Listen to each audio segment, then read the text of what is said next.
الجمعيه ولا غير مسؤول عن الكوره، بتحملوا المسؤوليه وبنشكركم جدا.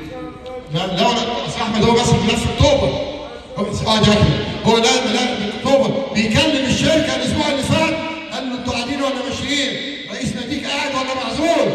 النهارده الاتوبيسات بتاع الشكل الاجتماعي بتوع الاتوبيسات اهو، قال له مش هنقطع الشركه، مش هنقطع ياكل، مش هتهزر، بقول لك مش هتهزر، خلاص هزار خلص. حملوا المسؤوليه كلكم، جماهير واعضاء جمعيه عموميه، صاحب العزبه ساب العزبه متحضره.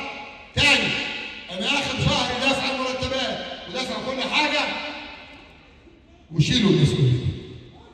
تاني واعضاء جمعيه عموميه لما تيجوا تلاقوا الامن مشي والعمال مشي والنادي بقى فيه مزبله، واللي عايز يخش يخش، واللي عايز يبلطج يرجع يبلطج تاني، والمدير الفني مشي عشان مرتبه وكله مشي، خلي الوزير يبقى فرحان هو ومحمود الخطيب.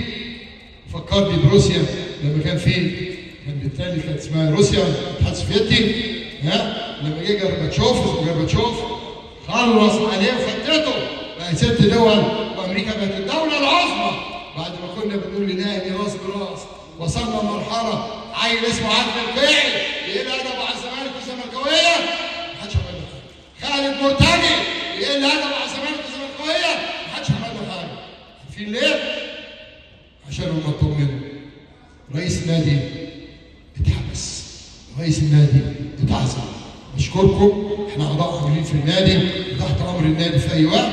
بقول لكم تاني مسؤوليتي في رقبتي، ال4 ملفات يروحوا الفيفا ويروحوا الكاس ان شاء الله. شكرا.